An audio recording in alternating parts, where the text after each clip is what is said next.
আমাদের দুনিয়ার বুকে এখন হয় কি, কেউ যদি বড়ার মুখে গল্প করছে, অমুক ধানের বীজ লাগিয়েছিলাম 45 মন করে হয়েছে, কমন করে বলে বাবা কোথায় পেয়েছো বীজটা, একটু ঠিকানাটা দেখে দাও না। কেউ যদি বলে কফিতে অমুক বীজটা লাগালে বেশি তার কফির ফলন হয়, বেগুনের অমুক বীজটা লাগালে ফলন বেশি হয়, পাটের বীজ অমুকটা যদি দাও তাহলে সেটা বেশি লম্বা হয়, আঁশ বেশি হয়, সঙ্গে সঙ্গে আমরা ব্যস্ত হয়ে যাই সেটার জন্য। ঠিক না বললাম? আর আমার নবী, বিশ্ব নবী, সাহাবীরা নেকির কথা শুনলে সঙ্গে সঙ্গে তারা ব্যস্ত হয়ে পড়তেন। বিশ্ব নবীকে বলেন, ইয়া রাসূলুল্লাহ, মুয়াজ্জিনের এত সুন্দর ফজিলতের কথা বললেন, মসজিদে মাত্র আযান দেওয়ার সুযোগ তো একজন পায়, কজন বললাম? তাহলে আমরা কি সবাই নেকি উপার্জন করতে পারবো না? আমার নবী, বিশ্ব নবী বললেন, বাবু তোমাদের কেমন একটা প্রসেস বলে দেব, সেই প্রসেস গ্রহণ করলে অন্যরাও মসজিদের সমান সব পেয়ে যাবে। আলহামদুলিল্লাহ বলো।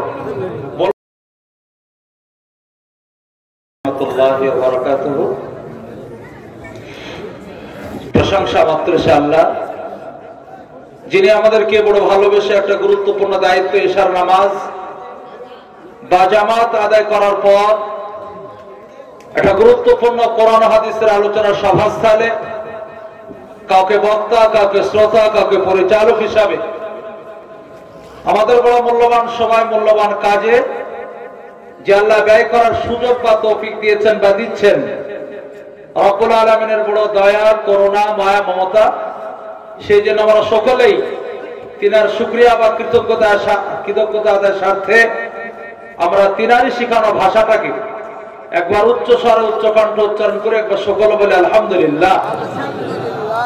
এবং তারপরে যে বিশ্বনবীর অক্লান্ত মেহনত পরিশ্রমের মাধ্যম দিয়ে একটা স্বচ্ছ এবং খুবই সরল একটা দিন পেয়েছি, যে দিনটার নাম হচ্ছে ইসলাম। এটা বিশ্বনবীর একটা বড় অবদান। এই অবদান আমরা কোনো জিনিস দিয়ে আমরা পূরণ করতে পারবো না বা অবদান আমরা পরিশোধ করতে পারবো না। তবে বিশ্বনবীর আত্মার কল্যাণের স্বার্থে আমরা সকলে তিনার উপরে দুরূদ ও সালাম পরিবেশনের স্বার্থে আমরা সকলে একবার বলি সাল্লাল্লাহু আলাইহি ওয়াসাল্লাম। সর্বাগ্রে এই সভার সকলে নির্বাচিত, নির্ধারিত, বিজ্ঞাপিত, প্রস্তাবিত যিনি পরিচালক হিসাবে উপস্থিত, আমার স্নেহভাজন, আমার পক্ষ থেকে জানাই সর্বাগ্রে স্নেহাশিস।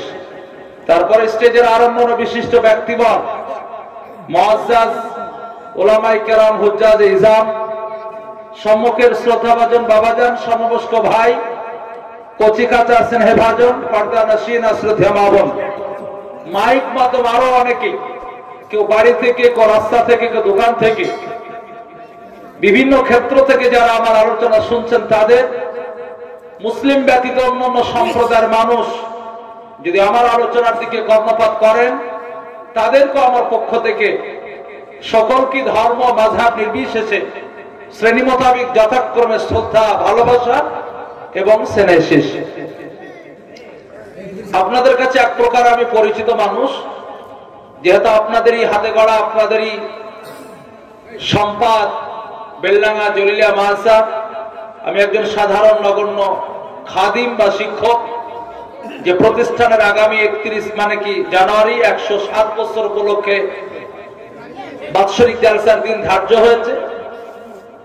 সেই সুবাদে অনেক জায়গায় আপনাদের এলাকায় কথা বলার সুযোগ আসে, আজকেও সেই রকম একটা জায়গায় সুযোগ পেয়েছি। আমার বক্তব্যের আগে কয়েকটা কথা হয়, তারপর আমি মূল আলোচনায় এগিয়ে যাই। তবে আজকে সেরকম মোটা অঙ্কের আমি আলাদা কোনো ভূমিকা বা আলাদা কোনো রকমের বক্তব্যের বাইরে কথা নিয়ে আসবো না। তবে ছোট্ট করে একটা কথা আপনাদের কাছে স্মরণ করে দিতে চাই।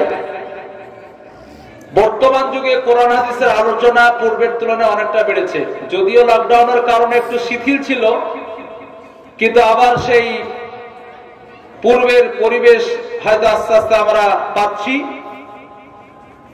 তো কিছুদিন একটু শিথিল থাকলেও ইসলামের প্রচার প্রসার সার্বিকভাবে বর্তমান যুগে যেভাবে বেড়েছে 20, 30, 40 বছর আগে এত বেশি ছিল না। কথাটা আমি ঠিক করলাম না ভুল বললাম? কিন্তু বর্তমান যুগে এমন কিছু অশ্লীল, অভদ্র, নিন্দনীয়, জঘন্যতম কিছু গুনাহ 30-40 বছর আগে ছিল না তা না, ছিল, কিন্তু তার তুলনায় সেই সব নোংরা কাজগুলো, গুনার কাজগুলো বেড়েছে না কমেছে? তাহলে এটা বিশাল বড় একটা অযুক্তি মনে হচ্ছে। কোরআন হাদিসের আলোচনা যেহেতু দিন দিন বাড়ছে, মানুষ নেকিমুখী হবে, গুনাহ থেকে বিরত থাকবে, কিন্তু হয়ে যাচ্ছে উল্টো। আমাদের দেশে বোঝানোর জন্য বলছি, ইলেকট্রিক কিছু মোটর পানি তোলার জন্য এখন প্রায় বাড়িতে আমরা ব্যবস্থা করছি। দেখবেন কখনো কখনো মোটরটা কোনো একটা সমস্যা হলে উল্টো ঘুরে, আর যখনই উল্টো ঘুরবে ফ্যানটা উল্টো হবে, পানি উঠবে কি বলুন তো ভাই? উঠবে না। তো কোনো একটা ইলেকট্রিক মিস্ত্রিকে ডাকে, যে সমস্যা থেকে সেটা সলভ করা হয়, প্রবলেমটা দূর করা হয়, সোজা ঘুরে তখন হয়তো আবার পানি তুলতে সক্ষম হয়। তার মানে মনে হচ্ছে কোনো একটা জায়গায় হালকা পাতলা আমাদের সমস্যা দেখা দিয়েছে। সমস্যা কি? অনেক থাকতে পারে, আমার ক্ষুদ্র বেরের দুটো। এক নম্বর সমস্যা আমাদের বক্তাদের মধ্যে, আর একটা মানে কি সমস্যা রয়েছে শ্রোতাদের মধ্যে। আমাদের মধ্যে যে সমস্যা, এটা কিন্তু বড় জটিল। আমরা দেশ বিদেশে বক্তব্য করে বেড়াই, মানুষের কাছে কোরআন হাদিসের কথা বলি, সমাজে কিসের মানে প্রয়োজন, কিসের দরকার, কোন জিনিসের ক্রাইসিস, এটা কিন্তু আমরা লক্ষ্য করি না। এমন কিছু কথা বলবো আজকে, এই ছিটিয়ানি ঘোষপাড়ার মানুষ বা পার্শ্ববর্তী এলাকা মজ্জমপুর, মির্জাপুর, দাঁতপুর, তকিপুর, মরাদিঘি, আরো বিভিন্ন এলাকা থেকে মানুষ এসেছে। তারা আমার বক্তব্য শোনার পর আমার যেন বড় সুনাম করে, আমার যেন বড় নাম হয়, মানুষের কাছে যেন আমার অত্যন্ত মানে কি আরো চাহিদা হয়ে ওঠে, দিন দিন জালসার দাওয়াতটা বেশি বাড়ে, আর আমার ব্যবসাটা যেন ভালোই চলে। এই একটা সমস্যা। আল্লাহর কসম বলছি, এই স্বার্থে যদি বক্তব্য হয়, কিয়ামত পর্যন্ত সমাজের কোনো পরিবর্তন আসবে? যারা বলুন আসবে না, যেটা অনেকটাই আমরা উপলব্ধি করছি। যে সমস্ত কমিটি ছেলেদের নাম লেখানো হয়েছে, তারা ফারাজুদ্দিন মসজিদের সামনে হাজির হয়ে যাবে। কমিটিতে যে সমস্ত ছেলেদের নাম লেখানো হয়েছে, তারা 8:30টার সময় ফারাজুদ্দিন মসজিদের সামনে হাজির হয়ে যাবে। তো বলছিলাম যে একটা বক্তাদের মধ্যে একটা ঘাটতি, আর শ্রোতাদের মধ্যে যে ঘাটতি, সেটা কিন্তু আরো বড় জটিল। যদি কোনো জালসাই তাবাররুকের ব্যবস্থা থেকে খাওয়া দাওয়া, তো কাল সকালবেলায় তাবাররুকের একটা মূল্যায়ন হয়, আর 2 নাম্বার কাল সকালবেলায় বক্তাদের গলার আওয়াজের মূল্যায়ন হয়। যে হরিয়ারপাড়া সে মৌলভী সাহেব জলিলাতে থাকে আমাদের, মানে কি গলার আওয়াজ নেই, বলে কি বলছিল তা বলতে পারবো না, শুনতে খুব ভালো লাগছিল। আপনারা জ্ঞানীগুণী মানুষ, আর বর্তমানে সত্যি বেকার মানুষ খুব কম। আপনারা ব্যস্ততাপূর্ণ মানুষ, সময় দিচ্ছেন, সাধুবাদ, অভিনন্দন, স্বাগতম, ওয়েলকাম, খোশামদিদ। কিন্তু তার সাথে সাথে আর একটা আপিল, যা কিছু এতক্ষণ আপনার আলোচনা শুনলেন এই সভাস্থল থেকে, আর আমি হতভাগা, আল্লাহ তৌফিক দিলে কিছু কথা বলবো, আরো 2 জন চমৎকার আওয়াজে সুন্দর ভালো আলোচনা করে, তাদের আলোচনা হবে। সার্বিকভাবে যত আলোচনা আপনার আমার সামনে আসবে, সবটাও যদি সম্ভব না হয়, আংশিক আমল করার চেষ্টা করবো। একবার জোরে বলুন ইনশাআল্লাহ। আমি আলোচনা শুরু করছি, দেরি করছি না।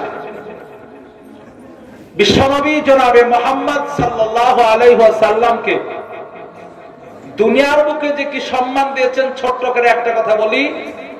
আমার নবী বিশ্বনবী সারা পৃথিবীর যত সৃষ্টি জগৎ, সারা পৃথিবীর সৃষ্টি জগতের ঊর্ধ্বে, জোরে বলুন আলহামদুলিল্লাহ। অর্থাৎ পৃথিবীতে যত মানুষ তার ঊর্ধ্বে, মানুষের মধ্যে যত নবী এসেছেন তাদের ঊর্ধ্বে, এবং যত ফেরেশতা মণ্ডলী তাদের ঊর্ধ্বে। তার মানে বোঝা গেল, সারা পৃথিবীর মানুষের জ্ঞানকে একদিকে করুন, আর আমার নবী বিশ্বনবীর জ্ঞানটাকে 1000 ভাগ করে একটা অংশ আপনি নেন। এই একটা অংশের যতটা মানে কি গুরুত্ব, সারা পৃথিবীর মানুষের জ্ঞানটাকে একদিকে করলে ততটা গুরুত্ব হবে না। জোরে বলুন আলহামদুলিল্লাহ। কিয়ামতের দিন আমার নবী বিশ্বনবীকে 2টো গুরুত্বপূর্ণ মর্যাদা দেওয়া হবে। একটা হয় মাকামে মাহমুদ, আমার নবীকে দেওয়া হবে।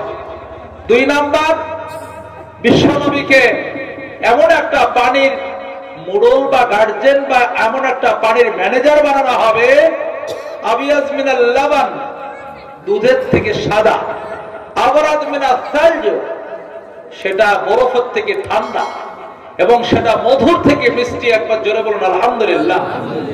যে সেই পানি পান করার সুযোগ পাবে, জান্নাত যাওয়া পর্যন্ত আর তার কোনো পানি পান করতে ইচ্ছা হবে না।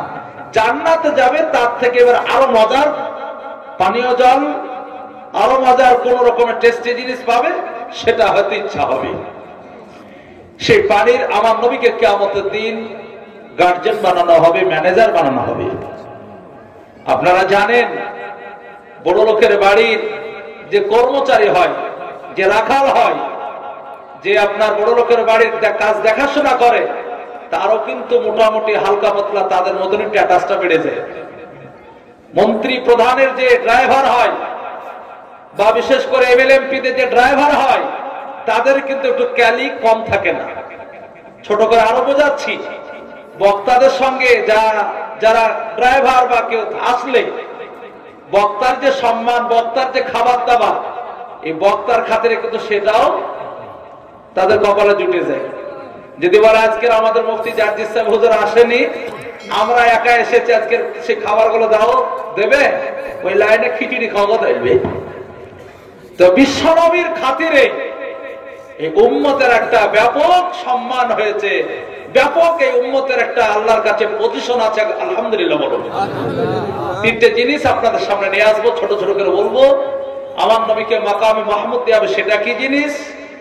হাউজে কাউসার, সেটা আমার নবী ম্যানেজার হবে, সেটা কারা সুযোগ পাবে? আর তিনার উম্মতের কিয়ামতের দিন কি ফ্যাসিলিটি দেবে বিশ্বনবীর খাতিরে?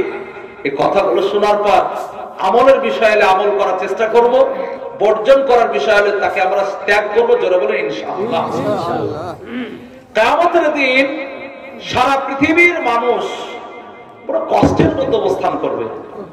এত কষ্টের দিন হবে, দুনিয়ার 500 বছর যতটা একজন গুনাহগার ব্যক্তি, ওই কিয়ামতের একটা দিন অতটা লম্বা মনে হবে। দুনিয়ার 500 বছর কথাটা বুঝতে পারছেন? আমরা তো সেই বয়স তো পাবো না, বরং 5-6টা পিঁড়িকে জোগাড় করতে হবে, তাই না? এত লং টাইম কিয়ামতের দিন একটা দিনের মতন হবে, একটা দিন। সে দিনকে আপনি ধাক্কা মেরে হটাতে পারছেন না। সূর্যের মানে কি যেটা তাপ, সেটা ব্যাপক হারে বেড়ে যাবে, নিচে চলে আসবে। মানুষ একটা কষ্টের মধ্যে অবস্থান করবে। সবারই একটা মেজাজ তৈরি হয়ে যাবে যে জান্নাত বা জাহান্নাম আর ভালো লাগছে না, যেন ফয়সালাটা তাড়াতাড়ি হয়ে যায়। যে কোনো একটা, যেমন আধার কার্ডের জন্য লম্বা লাইন হয়েছে, এত লাইন মোটামুটি রাত্রি 1টাতেও যাচ্ছে তো মনে হচ্ছে 500 সামনে দাঁড়িয়ে আছে। 3 দিন ধরে লাইনে দাঁড়িয়ে আছে, এবার মন চাইবে আধার কার্ডটা আমার ঠিক আসুক না আসুক জমা করতে পারলেই হয়। লাইন ছেড়ে আসতে পারছে না, আর জমা মানে কি করার সুযোগও হচ্ছে না। তো এ তো সামান্য একটা ছোট সময়ের কথা বললাম। কিয়ামতের দিন কষ্টের সময়ে মন চাইবে যেন একটু হিসাব নিকাশটা আমাদের তাড়াতাড়ি শুরু হয়ে যায়। সারা পৃথিবীর মানুষ আদম আলাইহিস সালামের কাছে যাবে, যে বলবে বাবা যান একটু আল্লাহর কাছে আমাদের জন্য বললে হয় না? সে বলে বাবা বলছো বটে, কিন্তু আমার যে বলতে বড় লজ্জা পায়। বলে কেন? আল্লাহ বলেছেন ওয়ালা তাকরাবা হাদিস শাজারা, ওই গাছের কাছে যেও না, আমাকে নিষেধ করেছিলেন। কিন্তু তোমার মায়ের কথা শুনে আর শয়তানের চক্রান্ত করে যাওয়া তো দূরের কথা, খেয়েও ফেলেছি ফল। লজ্জা পাই। আমার পরে আর একজন নবী, আমারই ছেলে গো, তোমাদের দ্বিতীয় আব্বা বলা যায়, নূহ আলাইহিস সালামের কাছে যাও। মনে হয় আল্লাহর কাছে কোন একটা কথা বলে সুরা হয়ে যেতে পারে। সারা পৃথিবীর মানুষ এবার হযরতে নূহ আলাইহিস সালামের কাছে যে এই রকমই আপিল করবে, বলে আমাদের দ্বিতীয় আব্বা একটু আমাদের জন্য ভাবলে হয় না? বলে বাবু বলছো বটে, কিন্তু বলতে বড় কষ্ট হচ্ছে। বলে কেন? মোটা অঙ্কের সময় দিয়েছিলেন আল্লাহ, মানুষকে সঠিক রাস্তায় নিয়ে আসতে পারেনি, শেষ পর্যন্ত বদদুয়া করে সারা পৃথিবীর মানুষকে প্লাবিত করে কাজ সারা করে দিয়েছিল। হ্যাঁ, তবে 40 জোড়া লোক আমার সঙ্গে উঠেছিল, তাদের দ্বারা তো নতুন করে আল্লাহ আবাদ শুরু করেছিলেন। এই জন্য আমার কেমন মনে হচ্ছে, আমার পরে আর একজন নবী যাকে বলা হয় খলিলুল্লাহ, কি নাম এবার বলুন? ইব্রাহিম। যাও না আল্লাহর কাছে হয়তো কিছু বলে একটা লাইন করতে পারে। ইব্রাহিম আলাইহিস সালামকে এসে বলবেন এবারে একটু চেষ্টা করুন, আপনার হয়তো পজিশন ভালোই আছে, আল্লাহ দোস্ত আপনি। ইব্রাহিম আলাইহিস সালাম বলবেন বলছো বটে বাবা, কিন্তু সমস্যা বলো কেন? আমাকে নমরুদ বলেছিল এটা কে? আমার স্ত্রীর জন্য বলেছিলাম এটা আমার বোন। মিথ্যা কথা নয়, পেঁচিয়ে বলেছিলাম। আমার ওটা চাচাতো বোন ছিল, সেজন্য বলাটা কোনো মিথ্যা ছিল না, কিন্তু ছিল তো আমার একটা স্ত্রী। তাছাড়া যখন আমাকে বলেছিল মেলায় চলো, বলেছিলাম ইন্নি আলিল, আমি যদিও শারীরিক অসুস্থ ছিলাম না, কিন্তু মানসিক অসুস্থ পিছিয়ে ছিলাম না, মর্মাহত ছিলাম। আমাকে যখন সেই বলেছিল কে মেরেছে কে ভেঙেছে মূর্তিগুলোকে, বলেছিলাম তোমাদের মধ্যে যে বড়, আর তার ঘাড়ে কি চাপানো ছিল বলুন? কোনটা? তা আমি মিথ্যা কথা বলিনি। অন্যান্য উম্মতের তুলনায় আমি যেহেতু নবী, তো উম্মতের তুলনায় বড় কারা হবে তাদের বলুন? নবী ইব্রাহিম আলাইহিস সালাম। কিন্তু আমি ক্লিয়ার করে বলিনি, ওরা ভেবেছিল যে আমাদের বড় ওই মালের ঘাড়ে কি রাখা আছে কোড়ল, তাই বলেছিলাম, তাই ভাবছি, কিন্তু আমি তাকে বলিনি, আমি নিজের দিকে সম্বোধন করেছিলাম। কথাগুলো পেঁচিয়ে বলেছিলাম, তো তাওরিয়া বলা হয় আরবিতে। আমার আল্লাহর কাছে বলতে একটু কষ্ট হচ্ছে। আমার পর আর একজন নবী এসেছিলেন যাকে বলা হয় মুসা কালিমুল্লাহ, আল্লাহর সঙ্গে কথা বলেছে। একটু বলে দেখো না। যাবে, যাওয়ার পর এই একই ধরনের আপিল। মুসা আলাইহিস সালাম বলবে বলছো বটে, কিন্তু লজ্জা পায়। বলে কেন? ওই কিপ্তি একজন ফেরাউনের লোক আমার সঙ্গে একটু কেমন লাইন শুরু করলো, তো মারা ধান্দা ছিল না। এখানে কি গল্প করছে না? এখানে কি গল্প করছে না? এই জালসায় মোড়ল বেশি, ভলান্টিয়ার বেশি, তাই না? খাবার দাবার ভালোই হয়েছে, টেনশন নিয়েন না। যাই হোক, কি বলছিলাম? মুসা আলাইহিস সালাম বলবে ইচ্ছা ছিল না, কিন্তু একটা এমন মক্কা মেরেছে ঘুষি মরে গেছিল বেটা। হ্যাঁ, কষ্ট হচ্ছে বলতে, লজ্জা পায়। আমার পরে ঈসা আলাইহিস সালাম, সে বলবে আমি তো লাস্টে পর্যন্ত এমন হয়ে গেলাম, আমাকে আল্লাহকে তুলে নিতে বলতে হলো, তো আমাকে তুলে নিয়েছিল। আমার পর আর একজন নবী এসেছিলেন যার নাম মুহাম্মদ আহমদ মুস্তাফা সাল্লাল্লাহু আলাইহি ওয়াসাল্লাম রাহমাতুল লিল আলামিন। তার কাছে যাও, হয়তো পূর্ণ একটা সূরা করে দিবে। সারা জগতের মানুষ আপনার আমার রাসূলের কাছে এসে আপিল করবেন, বিশ্বনবীর সঙ্গে সঙ্গে আল্লাহর কাছে সিজদায় রত হবে। আলহামদুলিল্লাহ বলুন। এই পজিশনটা আল্লাহর কাছে সিজদা করার মতো পজিশনটা আমার নবী ছাড়া পূর্বে আর কোন নবী এই ক্ষমতা অর্জন করতে পারেনি। আলহামদুলিল্লাহ বলুন। বিশ্বনবী সিজদায় রত হবেন, আল্লাহর জিকির আজকার তাসবিহ তাহলিল শুরু করে দেবেন। আমার আল্লাহ রাব্বুল আলামিন বিশ্বনবীর কাছে এত সুন্দর প্রশংসামূলক কথা নেবেন, তিনি খুশিতে না থাকতে পরে বলবেন ইরফা রাসাকা মুহাম্মদ সালতুতা। আলহামদুলিল্লাহ বলুন। হে নবী আপনি মাথা তুলুন, আজকের দিনে আপনি যা চাইবেন তাই আপনাকে দেওয়া হবে। আলহামদুলিল্লাহ। সুতরাং আপনার উম্মতের জন্য যে সুপারিশ করবেন, যার জন্য আপিল করবেন, মনজুর হয়ে যাবে। হযরত আবু হুরায়রা বললেন ইয়া রাসূলুল্লাহ, কিয়ামতের দিন তাহলে আপনি তো আপনার উম্মতের জন্য সুপারিশ করবেন? বলে হ্যাঁ, কেন করব না, সুযোগ এসেছে, সদ্ব্যবহার তো করতেই হবে। বলে ইয়া রাসূলুল্লাহ, কিয়ামতের দিন হযরত নূহ আলাইহিস সালাতু তাসলিম থেকে নিয়ে আপনার পর্যন্ত, কিয়ামত পর্যন্ত এক নয়, 1000 নয়, লক্ষ নয়, কোটি কোটি মানুষের সমাগম হবে। সেই দিন আপনি আপনার উম্মতকে চিনবেন কি করে? কার জন্য সুপারিশ করবেন? তার গেটআপ কি হবে, আইডেন্টি কি হবে, তার নমুনাটা কি হবে, তার প্রতীকটা কি হবে, পরিচয়টা কি হবে, কার জন্য আপনি সুপারিশ করবেন? বিশ্বনবী বললেন ওরে আবু হুরায়রা, বিশাল বড় একটা ঘোড়ার দল, ফি দুহমিন বুহমিন, সমস্ত ঘোড়াগুলো কালো এবং কুৎসিত।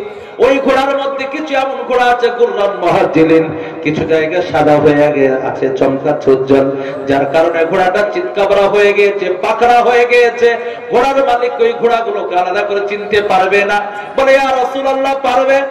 আবু হুরায়রা এবার ভালো করে আমার কাছ থেকে শুনে নাও, দুনিয়ার মুখে যারা ওযু করেছে, ওযু করার জায়গাগুলো ধৌত যে জায়গাগুলো করা হয়েছে গুররান মুহাজ্জিলিন, সাদা হয়ে থাকবে, চমকাবে, জ্বলবে, যার কারণে বুঝতে পারবো এরা আমার প্রকৃত উম্মত। কিয়ামতের দিন তাদের জন্য আল্লাহর কাছে আমি সুপারিশ করব। জোরে বলুন আলহামদুলিল্লাহ। দুনিয়াতে ওযু কারা করে? যারা পিকনিক করতে বের যায় ডিজি নিয়ে, তারা নাকি? যারা লটারির টিকিট কাটতে যায় তারা না? যারা লটারির টিকিট বেচতে বসে তারা না? যারা মদ খেতে যায় তারা না? যারা চুরি করতে বের হয় তারা? কারা বলবে না? বলুন। ওযু তারাই করে যারা কোথায় যায়? মসজিদে গেলেন, মসজিদে কি করে ঢুকলেন? ওযু করে। তাহলে ওযু কারা করে? যারা নামাজ পড়ে। মিফতাহুস সালাতাত তাহুর ওয়া মিফতাহুল জান্নাত সালাহ। নামাজের চাবি হচ্ছে ওযু, আর জান্নাতের চাবি হচ্ছে নামাজ। দুনিয়ার বুকে তারাই ওযু করেছে যারা নামাজ পড়েছে। সুতরাং সহজ কথা আপনাদের বলে দিলাম, দুনিয়ার বুকে যারা আল্লাহর জন্য নামাজ পড়েছেন, কিয়ামতের দিন আমার নবী তাদের জন্য সুপারিশ করবে। নামাজ পড়বেন না, আপনার কপালে বিশ্ব নবীর সুপারিশ করা হবে না। জোরে বলুন আস্তাগফিরুল্লাহ। একটা বিষয় ছোট করে বললাম, বিশ্ব নবীর সুপারিশের অধিকারী তারাই হবে যারা দুনিয়াতে কি পড়েছে? নামাজ পড়েছে। আর একটা বিষয় মিশকাত আছে, সেটাকে ক্লিয়ার করে দিই। এখানে একটু পিছিয়ে থেকে আর একটু পেছন থেকে আর একটা আলোচনা শুরু করি। দুনিয়াতে কিছু কাজ আছে খুব নেকির কাজ, আমরা সেটাকে বুঝতে পারি না বা আমরা সেটাতে চেষ্টাও চালাই না। তার মধ্যে একটা আজান দেয়া। কি বললাম? কি বললাম? তাদের আজান দেয়া। বিশ্বনবী বললেন, কেউ 12 বছর আল্লাহকে রাজি খুশি করার জন্য যদি আজান দেয়, কত বছর বললাম? কাকে রাজি করার জন্য? ভাতা নেওয়ার জন্য নয়, পাচ্ছে ফটকা লাগা, কিন্তু উদ্দেশ্য কি থাকতে হবে বলুন? আল্লাহ। আমার নবী বিশ্বনবী বললেন তার জন্য জান্নাত কনফার্ম হয়ে যাবে। জোরে বলুন আলহামদুলিল্লাহ। 7 বছর কেউ আল্লাহকে রাজি খুশি করার জন্য যদি আজান দেয়, জাহান্নাম থেকে তার দূরত্ব তৈরি হয়ে যাবে। হাদিসে আরো মজার কথা রয়েছে, যে ব্যক্তি দুনিয়াতে আজান দেবে তার আওয়াজটা যত দূরে যাবে গো, আল্লাহর অন্য সৃষ্টি জগৎ আল্লাহর কাছে তারা সাক্ষী দিতে থাকবে, আল্লাহ দুনিয়ার বুকে তোমার এই বান্দা, আমরা ঘুমিয়ে থাকতাম, তোমার ফজরের সময় বড়ত্র ধ্বনি দিত। আয় আল্লাহ, দুনিয়ার বুকে তোমার সব সময় নামটা উচ্চারণ করেছে, তাদের সাক্ষীতে সে জান্নাত চলে যাবে। জোরে বলুন আলহামদুলিল্লাহ। হাদিসে আরো আছে, দুনিয়ার বুকে যারা আযান দেয় কিয়ামতের দিন তার গলাটা উঁচু হয়ে থাকবে। জোরে বলুন আলহামদুলিল্লাহ। আপনারা মনে হচ্ছে তার গলা উঁচু মানে আনফিট লাগবে না। ছোট্ট করে বোঝাই, আপনারা অনেকে ফুটবল খেলা দেখেন, ফুটবল খেলা চলতে চলতে চলতে হঠাৎ একজন গোল দিয়ে দেয়, যে বেটা গোল দেয় সঙ্গে সঙ্গে তাকে আরো 7টা প্লেয়ার তাকে কোলো করে মাঠে ঘুরে নিয়ে বেড়াই। ঠিক না বললাম? তার সম্মান বেড়ে যায়, ইজ্জত বেড়ে যায়। তেমন দুনিয়ার মুখে যে আযান দেবে, এত তার সম্মান হবে, অন্য মানুষেরা তাকে আদর করে কোলে নিয়ে ঘুরে বেড়াবে, তার মাথাটা বড় উঁচু হয়ে থাকবে, সম্মান আরো বেড়ে যাবে। 2 নম্বরের ব্যাখ্যা ভালো করে শুনেলেন। মির্জাপুর সুলাইমানি হাই স্কুলে আপনার ছেলে মেয়েরা পড়াশোনা করে, কোন একটা ছেলে ভালো রেজাল্ট করেছে, ক্লাসে ফার্স্ট হয়েছে, আর 2-5টা বন্ধু তারা সবাই ফেল করে গিয়েছে। যেদিন রেজাল্ট আউট হবে, মুসলমান যারা ফেল করেছে তাদের মাথাটা উঁচু না নিচু থাকবে? তাড়াতাড়ি বলুন। আর যে ছেলেটা ফার্স্ট হবে, তাড়াতাড়ি বলুন। তার মাথাটা উঁচু থাকবে, লজ্জা লাগবে না, টেনশন নেই, কোনো চিন্তা নেই, কোন রকমের আতঙ্কিত নেই। কিয়ামতের দিন মুয়াজ্জিনের কোনো চিন্তা থাকবে না, মাথাটা উঁচু করে থাকবে। দুনিয়ার বুকে আল্লাহ তোমার জন্য তোমার বড়ত্ব ধ্বনি বলেছি গো, আজকের আমার কিসের চিন্তা? সেই দিন তার কোনো রকমের টেনশন থাকবে না। এসব মুয়াজ্জিনের ফজিলত আমার নবী শোনাচ্ছেন। আমাদের দুনিয়ার বুকে এখন হয় কি, কেউ যদি বড়ার মুখে গল্প করছে, অমুক ধানের বীজ লাগিয়েছিলাম 45 মন করে হয়েছে, কমন করে বলে, বাবা কোথায় পেয়েছো বীজটা, একটু ঠিকানাটা দেখে দাও না। কেউ যদি বলে কফিতে অমুক বীজটা লাগালে বেশি তার কফির ফলন হয়, বেগুনের অমুক বীজটা লাগালে ফলন বেশি হয়, পাটের বীজ অমুকটা যদি দাও তাহলে সেটা বেশি লম্বা হয়, আঁশ বেশি হয়, সঙ্গে সঙ্গে আমরা ব্যস্ত হয়ে যাই সেটার জন্য। ঠিক না বললাম? আর আমার নবী বিশ্বনবী সাহাবীরা নেকির কথা শুনলে সঙ্গে সঙ্গে তারা ব্যস্ত হয়ে পড়তেন। বিশ্বনবীকে বলেন, ইয়া রাসূলুল্লাহ, মুয়াজ্জিনের এত সুন্দর ফজিলতের কথা বললেন, মসজিদে মাত্র আযান দেওয়ার সুযোগ তো একজন পায়, কজন বললাম? তাহলে আমরা কি সবাই নেকি উপার্জন করতে পারবো না? আমার নবী বিশ্বনবী বললেন, বাবু তোমাদের কেমন একটা প্রসেস বলে দিব, সেই প্রসেস গ্রহণ করলে অন্যরাও মসজিদের সমান সব পেয়ে যাবে। আলহামদুলিল্লাহ বলুন। বলবো সেটা আমল করবেন তো ইনশাআল্লাহ? বলুন ইনশাআল্লাহ। বলছে না, যদি হুজুর টাকা চেয়ে ফেলে টেনশন নাই, আজকের আদায় ভাদে কেউ কিছু করবে না, আমল করবেন ইনশাআল্লাহ। বলুন।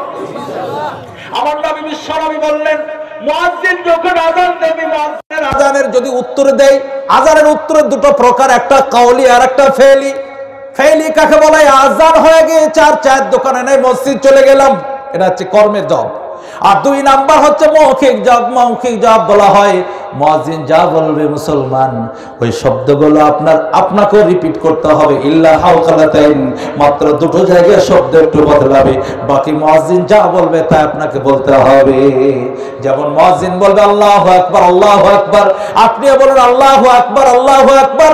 মুয়াজ্জিন বলবে আশহাদু আল্লা ইলাহা ইল্লাল্লাহ, কি বলবেন? আশহাদু আল্লা ইলাহা ইল্লাল্লাহ। মুয়াজ্জিন যখন বলবে আশহাদু আন্না মুহাম্মাদার রাসূলুল্লাহ, কি বলবেন? না না, বেলনাগার মানুষকে শিখাতে পারেনি গো, না না না না, রং। এটা বলার জন্য তো সময়টা নষ্ট করলাম। ওরে মুসলমান, প্রথমে আপনাকে বলে দিয়েছি মুয়াজ্জিন যা বলবে তাই বলতে হবে, মাত্র দুটো জায়গায় শব্দ আলাদা হবে। এখানেও মুয়াজ্জিন যা বলবে তাই আপনাকে বলতে হবে। মুয়াজ্জিন বলছে আশহাদু আন্না মুহাম্মাদার রাসূলুল্লাহ, আপনাকে বলতে হবে আশহাদু আন্না মুহাম্মাদার রাসূলুল্লাহ। তারপরে এবার একটু থামার পর সাল্লাল্লাহু আলাইহি সাল্লাম বললেন, আলাদা আপনাকে দুরূদ পড়ার নেকি দেওয়া হবে। কিন্তু মুয়াজ্জিনের আযানের উত্তর দিতে হলে মুয়াজ্জিন যা বলবে এখানে তাই বলতে হবে। 99% আমাদের দেশের মুসল্লিরা এখানে ভুল করে, শুধু সাল্লাল্লাহু আলাইহি সাল্লাম বলে ছেড়ে দেয়। ঠিক না ভুল বললাম? আগামী থেকে হবে না ইনশাআল্লাহ। বলুন, মুয়াজ্জিন বলবে আশহাদু আন্না মুহাম্মাদার রাসূলুল্লাহ, আমরা সকলে বলবো আশহাদু আন্না মুহাম্মাদার রাসূলুল্লাহ ইনশাআল্লাহ। মুয়াজ্জিন যখন বলবে হাইয়া আলাস সালাহ, লা হাওলা, এখানে শব্দ আলাদা হবে, লা হাওলা ওয়ালা কুওয়াতা ইল্লা বিল্লাহ। মুয়াজ্জিন যখন বলবে হাইয়া আলাল ফালাহ, লা হাওলা ওয়ালা কুওয়াতা ইল্লা বিল্লাহিল আলিয়্যিল আযীম। ফজরের সময় একটা শব্দ বাড়তি আছে, আসসালাতু খায়রুম মিনান নাওম, আছে না? উত্তর কি হবে? তাড়াতাড়ি বলুন। সাদাক্তা ওয়া বারারতা, তাড়াতাড়ি বলুন। সাদাক্তা, এখানে অনেকে সাদাক্তা বারাক্তা বলে, এটা রং। বারাক্তা না, বয়াকার রয়াকার ক নাই, বয়াকার রয়াকার র, বারারতা। ইনশাআল্লাহ সত্য বলেছো, সঠিক বলেছো, এর মানে কি ব্যাখ্যা। আগামী থেকে এটাও বলবো ইনশাআল্লাহ। আবার মুয়াজ্জিন যখন বলবে আল্লাহু আকবার, আপনি বলুন আল্লাহু আকবার, আল্লাহু আকবার। মুয়াজ্জিন যখন বলবে লা ইলাহা ইল্লাল্লাহ, আপনি বলুন লা ইলাহা ইল্লাল্লাহ। মুয়াজ্জিনকে আল্লাহ যে সওয়াব দেবে গো, যারা এই উত্তরটা দেবে তাদেরকে তেমন সওয়াব দেওয়া হবে। এবার মজার শব্দটা আপনাকে শোনাই। আযানের পরে একটা আল্লাহ রাব্বুল আলামিনের নবীর সুন্নাত অনুযায়ী একটা দোয়া আছে, আল্লাহুম্মা রাব্বা হাদি দাওয়াতি তাম, আছে না? এই দোয়াটা আপনারা যারা যারা বলবেন তার মধ্যে দিন আমার নবী বললেন ওয়াজাবাত শাফাআতি, তার জন্য আমার সুপারিশ আল্লাহর কাছে কনফার্ম হয়ে যাবে। জোরে বলুন আলহামদুলিল্লাহ। আযানের পরের দোয়াটা যারা বলবেন তারা আমার নবীর সুপারিশের অধিকারী হবেন। আলহামদুলিল্লাহ বলুন, কারণ এতে একটা মজার দোয়া ভরা রয়েছে। এই দোয়ার মধ্যে বলা হয়েছে ওয়াবাহুহু মাকামান মাহমুদান ইল্লাযী ওয়াত্তা, আয় আল্লাহ আমার নবীকে ওই মাকামে মাহমুদ দাও যে মাকামে মাহমুদে তুমি কোরআনে ওয়াদা করেছো। আমার আল্লাহ কোরআনে বলেছেন আসা আইয়াবাতাকা রাব্বুকা মাকামান মাহমুদা, হে নবী হয়তো আপনাকে কিয়ামতের দিন আমি মাকামে মাহমুদ দিতে পারি। যে মাকামে মাহমুদের আলোচনা আপনার সামনে করলাম, কিয়ামতের দিন কেউ কথা বলতে পারবে না, কেউ মুখ খুলতে পারবে না, আমার আল্লাহর কাছে কেউ সিজদায় যেতে পারবে না, শুধুমাত্র আপনার আমার রাসূলকে পজিশন দেওয়া হবে। এটাকে বলা হয় মাকামে মাহমুদ।